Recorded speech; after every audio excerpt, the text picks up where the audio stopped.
Good morning. This video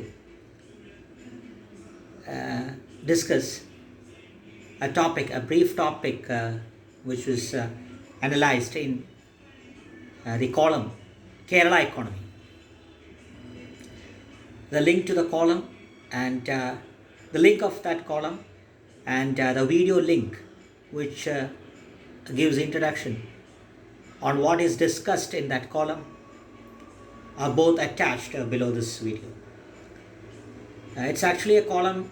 It's actually written in English, but the video link, both Malayalam and English, is attached below. It's the column Kerala economy is actually, it's not a kind of suggestion. It's not a kind of study. Nothing. It's just a kind of it's a kind of analysis by a layman on what actually went wrong and what actually can be done in or with Kerala economy. So here in this video, we analyze one of the many topics discussed in that column. One is that, and that topic is that the possibility of an organized, authorized electronic repairing segment. So in that column Kerala economy, it's actually about it's not just about the economic possibilities. It's because as discussed in that column, as mentioned in that column, economics is actually a social science, and a social science just purely because it is directly deals with the society, because each and everything that is discussed is actually practically applicable, and it's practically visible too. Practically visible in the sense is that the decisions in the economic policy taken by a trained, experienced economist, it could be reflected very quickly in the economy, and even an ordinary man, a layman like us, someone like us or me or someone like you can easily recognize it. You don't need to know about this OPEC or anything to know that there is something is happening, something volatile, something very fluid is happening in the oil pricing scenario, so that we have to pay higher price, or when the price of petrol increase, everything will increase. So it's a common thing, and it's a very relatable thing, because it is very easily reflected in the day-to-day lives of a common man.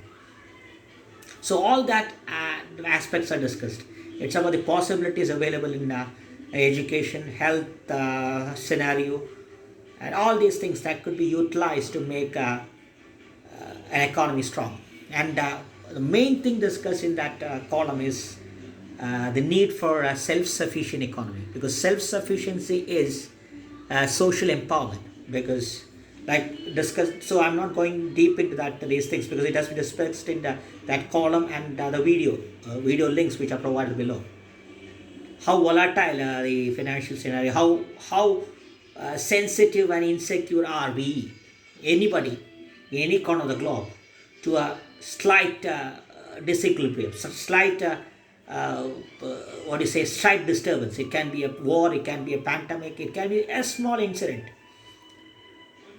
So in such a scenario, when in an open world, we wait for some countries, some other states, some other districts, some other person to serve us, where we either exchange or we make payment. All these things are happening because we are not. It's an open world, and everybody is thinking about what can be possibly done by the resources we have.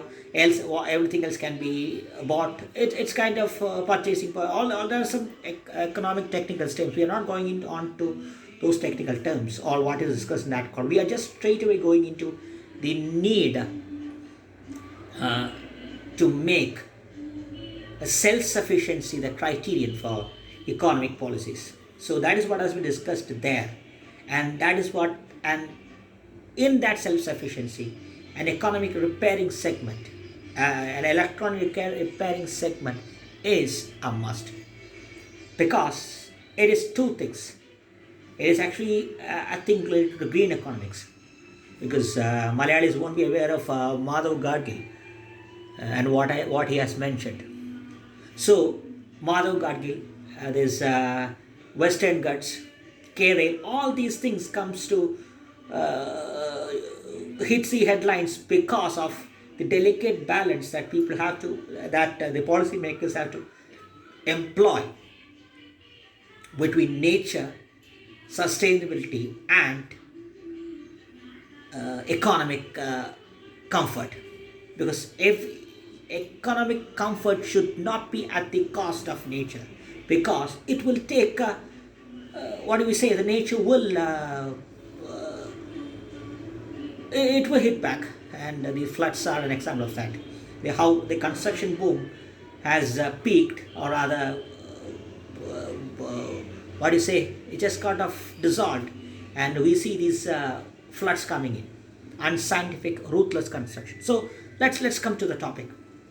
So this green economics, something that respect and regard nature, is the criterion for this electronic repairing segment.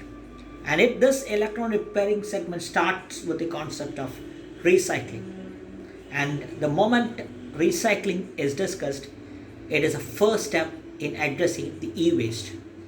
Because in a use and throw culture, electronic gadgets are eating into our green fabric. It is disturbing the sensitivity of the nature. It's too much. It is much beyond what the nature could bear. So, in such a scenario, this e-waste is a very big possibility. It's a possibility because it is something that stands with the nature. And the second thing is that it is it is something that provides job. Recycling, collecting to recycling, we bring jobs. It would sound in utopian or rather impractical, but it is a pragmatic thing. We have Kerala has this system for Kudumbashree. The things kind of Kudumbashree is actually a global model of self-sufficiency, and it's a very commendable thing. And when you have such things, when you have such a systematic social network, and when you have a very sound policy implementation mechanism like Mahatma Gandhi rural employment, these things, how Kerala is far ahead, far superior in implementing these policies. So when you have such policies where we empower people uh, to make their own livelihood, this is a big possibility, because there need to be a scientific method to uh, dispose this waste, collect this waste, and sort of recycle this waste. It's, you just think how much and how many jobs it will bring up. It's a job. It's a job giving one. It's an employment area. So the first thing, the recycling, waste rather a nature sensitive waste disposal, and economically vibrant sort of collection thing, because we collect that waste, and there is people who are employed and trained to collect these things. We save nature, and we give jobs, and we bring back something that would have been otherwise disposed away, rather thrown away. We take that, and we take that for some other possibilities, because we are not dumping it. And when you don't dump something, we get the opportunity to reuse it. So when you reuse something, you don't have to wait for these things to come again. These small kind of technical things, these kind of gadgets, these kind of small electronic, you don't have to wait for it. So I repeat, this has to be discussed by experts, from economists to technicians to policymakers. So that is the first thing. And the two things, as said before, it is, first thing, it is something less burden on nature. Second thing is reuse, because that's what the reuse, recycle. It's a kind of, it's even a theory is promoted by United Nations for the well-being of future generations, because nature is almost at a it's going to burst out anytime. So let's leave it. So that is the first thing. The second thing is reprocessing it. You can see that the shortage of chips and how it created a deep inroads into even the social issues in a society. Because when something like that, something like chips are short in supply, the electronic activities come to a standstill. Especially in developed economies, when these kind of things are paused, it's almost the whole economy, whole nation comes to a standstill. So that is where things come up, because you have to wait for someone else to supply these semiconductors, these chips, and all these things. Now you don't have to wait. That is where the first thing in that is that this system of recycling, reuse has to start.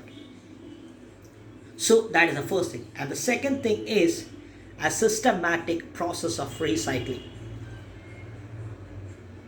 Then now we comes to a third issue, because mobiles have become almost indispensable. And these cars, these high-tech electronic, and it's not something strange, it's not something that is astonishing, it's not something that is a part of luxury anymore. It is something that is so common. So these mobiles, the most sophisticated electronic, not just smartphones, the most sophisticated, well-equipped electronic gadgets are available in plenty, and people are using it for their regular use.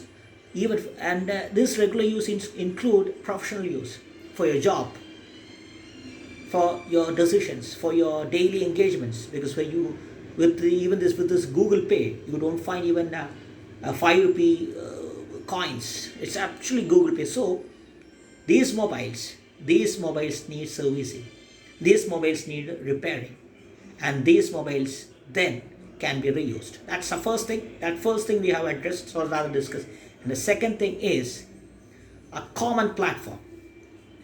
There is a lack of professionalism in this mobile repairing segment, as we said before. That has been discussed in that column. You can see the kind of service that MyG gives. It has evolved into a brand actually, pardon me. So here we have this possibility. These mobile repairing small shops, small companies, small individuals, all these fellows and all these shops or establishments have lots of skill, lots of stuff, and lots of experience. And they need to be trained, or they need to be brought under a common, rather, even if not as a common brand, they need to be trained to make sure that people get the best service. When you can establish as an experienced or expert in electronic gadgets, repairing or reusing or repairing, it brings up lots of possibilities. It brings a possibility because it's much beyond what we can think. Because these servicing, this mobile charging, it is a big issue. Just like we see that these electric cars, they will take time in a country like India because of this storage, this electronic battery, these issues. So in the same way, there is lots of variance, lots of inequality in these mobile services. We don't know we are getting the best service. We have no other option. There is people who give the best service but still get the very same payment. So it's an expert job. It's a skilled job. It's a technical job. It's a technician's job. It's not something that anybody can do. It's a job that needs a skill, that needs training. And that has been discussed in Kerala education, where we need these ITIs. Needs to be professionalized, because ITIs in Kerala were a center of excellence and a center where people manufacture their future. It's not anymore. So we need to bring these ITIs and these kind of organizations to the forefront, to limelight in the sense that they need to be equipped, they need to professionalize, and they need to be evolved as a brand where parents want their students to study. And that is where this mobile repairing comes, because it should not be such a scattered, unregulated, what do you say, unregulated world. You see these mobile shops, they come up now, even under shutter. There need to be shops where you don't, well, it's lots of back door happening, back door stuff happening. You won't even recognize a shop there, but when you go there, there will be shops. It will be 3 or 4 shops where actually there's license for only one shop, and it creates some problem because it's electronic gadgets, and there has been issue, kind of explosion and all these things. Just let's bring that. So there need to be a regulation. There need to be a regulated system. It just cannot go on like this, because self-sufficiency, independency is independent, being economically independent is the way ahead, is the only way ahead, because this kind of pandemic, this has taught us that we are so insensitive. We cannot just think that we can buy something that we can't make. That's not the way to go. We have to make things and sometimes export. Most of the time, that is where Kerala lags, because the superior social, the social strength of Kerala has been nullified by these this kind of rather reckless and unscientific, rather really stupid implementation of these economic not even economic policies, highly politicized economic decisions, not policies actually. So self-sufficiency is something where Kerala lags far behind. In fact, Kerala is last. It can be no more than that. This has to change. So you can see how a semiconductor, how a chip, how that impacts the society.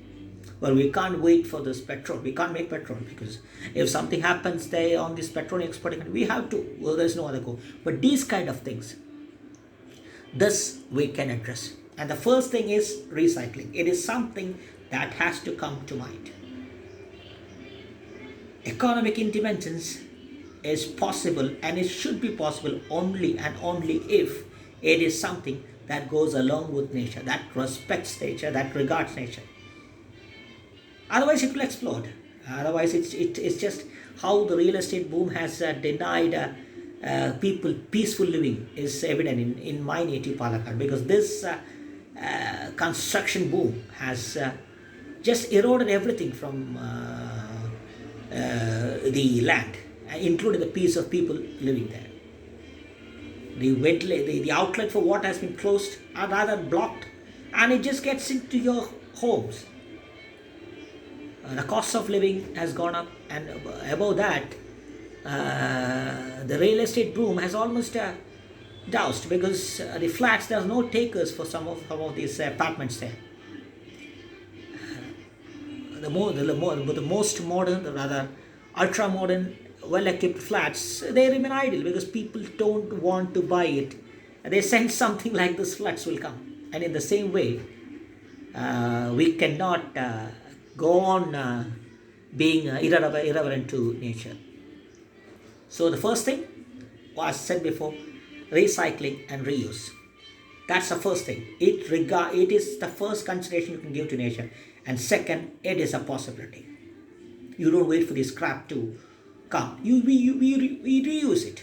And there to be a scientific method. And the second thing is an authorized, regulated, systematically planned electronic repairing segment. It has to come up. There need to be a constant. You can see this. What is happening in this restaurant hotel scenario. We have been forced to eat stale food, and rather we now willfully eat it. We accept it that we can't get a quality food, so let's go to hotel. We can eat it because we can't wait for a quality food to be delivered in hotels, because it won't happen. So that kind of mentality Malayali has.